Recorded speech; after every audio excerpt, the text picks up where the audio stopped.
Ameerikaa irraa kennaa naaf dhufe. Itu jabaadha kenna feestaalli bar kanumaayyuu kakaayatan bada jirana feestaalli biyya kenna habbii xixiqqishuu laaftuu takka maashaallah feestaalla achii tokkotti jaba.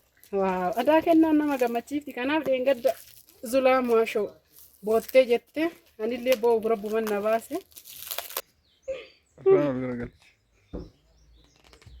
namoota waa kennaniifillee rabbi bakka buusu kawaan gaarii hojjetanillee rabbiin jazaa isaanii akka falu akkasuma mootuyyuu akka cimanii hojjetan bira dhaabachuuf jajjabeessuun aadaa kennaa ta'u.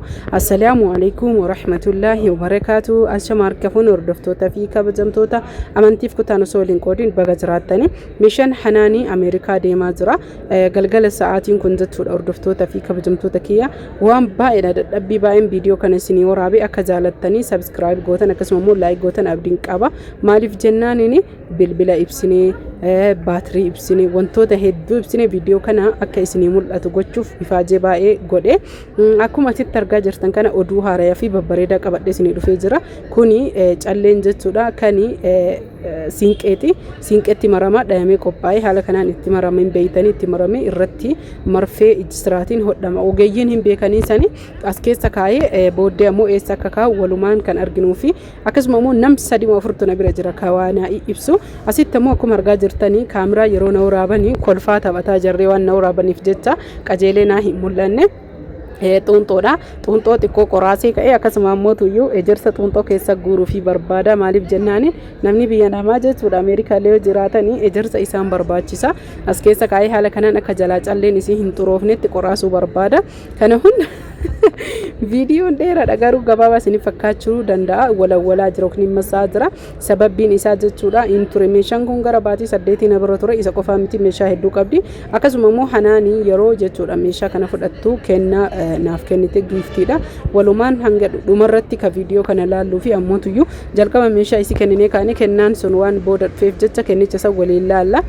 Erga xiqqoo qoraasee jedhee jechuudha ejersa keessa guuraa fi jira. Maashaallah xuunxoon ejersa baay'ee fuutee iyyuu osoo silaa qaqal'isee kana caalaa fuutii jechuudha. Garuu yoo jalaa qaqal'ate hin barakatuuf jedhee akkanumatti itti godhee fi jilba kiyyaan cabsiin ulataa jirana urgaa'e. Akka kana hordoftoota fi kabajamtoota kiyyaa meelaa sheer gochuun na wajjin tura ammallee hidhaan tokko hanqatee jennaan hidhaa biraa itti dabale. Ani waan akkanatti deemu se'ee akka godhe isin ajaa'iba waan isin ajaa'ibeen dhiifne irraa hidhaa 4-5 bite. Maaliif waan danda'amu si agaruu akkanatti malee hin danda'amu. Kunoo haaluma argaa jirtanii as keessatti guuree ka'ee itti qadaadee itti saamsuu hedaa hordoftoota fi kabajamtoota kiyya. Kunoo qadaadamuu didee jira ammayyuu itti baay'ate waan ta'eef tokkicha keessaa hir'isa. Booddeessanii ammoo saamsee xuunxoo isii haala kanaan sirreessee kennaa fi biyya alaa siinqeenii uleen deemuu hin dandeettu callee qofatu dhayamee deema. Kanaaf hordoftoota fi kabajamtoota kiyyaa poostaadhaan meeshaalee aadaa, uffata aadaa, barbaree fi shiroo erguu eegalee jira. Isiniin jedha magaalaa Adaamaa fi Shaashamannee irra biyya Ingilizii akkasuma mootuyyuu Faransaayillee, Awustiraaliyaa, Ameerikaa, Saawuz Afrikaa waan barbaadan hunda isaa jechuudha hordoftoota fi kabajamtoota kiyya. Asitti waan akkana godhattanaan jedhina hin haasaa jira jechuun. Waa himaa jirra waa hasaarra waa'ee hojiiti jechuudha. Asitti qorii walawalaa jira. Bakka jechuun hin ture malee waan biraa kallee hin qabu.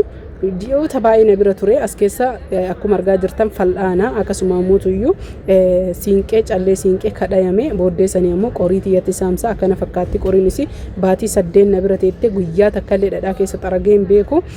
Maaliif jennaan ini hordoftoota kabajamtoota kiyya akkasitti sodaatina jechuu barbaadeeti.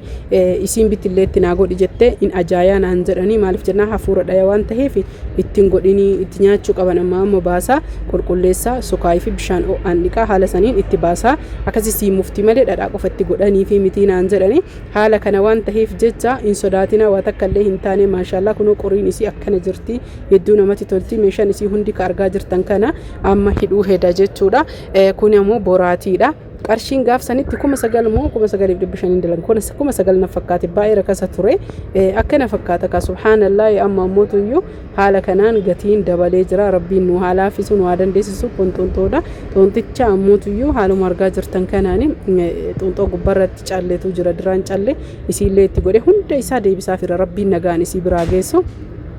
haa ta'u malee ani kaleessa ofirraa kennu malee garuu guyyaa 3-4 ture isii bira gayaa namni narraa fuudhellee nama baay'ee gaarii ta'eedha maashaallah tabaarakallah hedduu dinqisiifadha akka kana fakkaataa hordoftoota fi kabajamtoota kiyyaa feestaala biyya keenya way feestaala Ameerikaa yookiin ammoo feestaala biyya Arabaa san seetanii kudhanuu hin ga'u meeshaa kana feestaala 3-4 jechuudha birrii 15 birrii 20 bittee keessa keette hin fuudhu isiniin jedha kanaaf namootiin meeshaa kana jaalattanis tahe biyya addunyaa irra jirtan biyyoota wantoota barbaadan waan akka shiroo barbaree mi'eessituu adda addaa uffata aadaa fi meeshaa aadaa isinii erguuf an qophiidha poostaadhaan jechuudha hordoftoota fi kabajamtoota kiyya akkuma sirriitti naa hubattaniif viidiyoo kana halkan isinii waraabee garuu wanni akka dhangala'oo hin deemu waan taheef sirriitti addaan baafattanii wanti deemuu qabu waan jechuudha goggogaa taheedha isiniin jedha kunoo akkuma argaa jirtan kana qofaa miti gara biraatii namni biraallee daa'ima qopheessaa jiranii daa'ima kiiloo 6 biraa qabdi kana maratu hafe jechuudha ejirsi kana hundeen ergaaf jedhee bite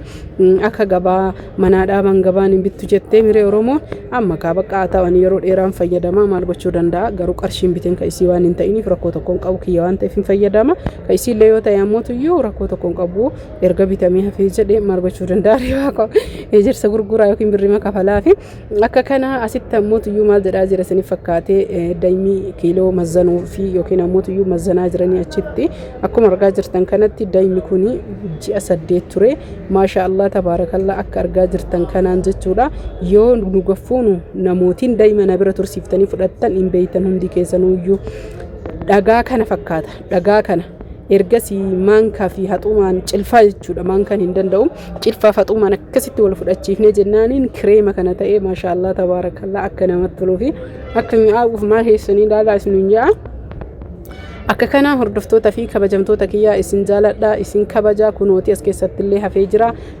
kuni ammoo kiiloo irra kataree asitti maankaa 2 godhee jira kiiloo irra baay'ee tare kiiloo 6 fi walakkaa dhufe jechuudha isin kiiloo 6 ajajatte dhugaa dubbachuuf daa'imni yoo lafa taa'e akkuma walitti ba'usan akkuma akkana ta'u kanaan kiiloo hir'isa kiiloo tokko guutuu na hir'ise jechuudha lafa taa'ee ji'a 8 keessatti osoo hin nyaatin kiiloo tokko guutuu na hir'ise haala kanaan dura baaldii kana keessa ture baldi kana gaafa bitee jedhu qixxaa isinii galaami biree daa'ima kiyya hin beeytani kanaaf daa'ima qasi qixxaa san binne jiidhama san akka gagaan gubbatti hin goyne waliin geenne jechuudha keenne yoo nu keenne jennullee gogee dhagama kana ta'ee taa'e amma yoo gogaa san akkana waliin nu geennu akkana ta'e kanaaf namni daa'ima barbaadanillee ajajachuun dagatina amma mootuyyuu giiftii siinaa jechuudha Ameerikaa irraa kennaa naaf dhufe kana jechuun kiyya meeshaa aadaa viidiyoo irratti argitan kana waan hojjadhee qopheesse haala kanaan ashaganii naa fidanii walumaan bannaa jedheet meeshaa kaleessa erge giiftii yookiin kennaan kun kalee naa dhufe kun kaartoonii keessa dhufe itti aansuun feestaallummaan achiituu jabaadha kenna feestaalli bar kanumaayyuu kaayatan bada jirana feestaalli biyya keenya habbii xixiqqishuu laaftuu takka maashaallah feestaalli achiitu akka itti jabaatu namatti tola kunuu kennaa mataan isaa isin jechuu barbaade seeran cabsadhee kaayadha adaan baay'ee galatoomii siin jedhaa lubbuutiyya hedduu ulfaadhu akkana ashayidee jechuudha maal akka ta'e walumaan laallaa anis hin beeyne baay'ee jechuudha ashayidee pilaastikaan jirti muramuyyuun hedduu waaw adaa kennaan nama gammachiifti kanaaf dheengadda zulaa maashoo boottee jette anillee boo bira buman na baase waaw wannummaan biyya keenya maal allaafadha kaachii kun pilaastikni illee hagana ulfaata banuuf jechuudha waaw maashaallah argitanii galatoomii hedduu hannu pilaastikiin harka namure kana banuufi argaartanii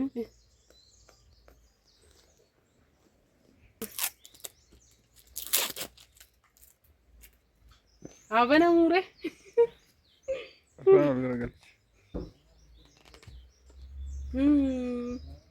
maashaallah tabaarakallah maashaallah argitanii waaw sidaaja salaataati maashaallah tabaarakallah maashaallah dhugaa dubbachuuf shittoo si'ee tureeyyuu maashaallah rabbi siirraa jaalatu ramadaana dhufaa jiru kana ittiin akka salaatu nagooti akkasuma mootuyyuu tasbihaallee jechuudha galatoomii hedduu ulfaadhu hedduu galatoomii jazaakallahu khayran siin jedha wallahi shittoo si'ee tureeyyuu garuu minxaafiin haala kanaan ashagamtee yoo dhuftu namatti tola ulfaadhu jedhaan hanaanini galatoomaa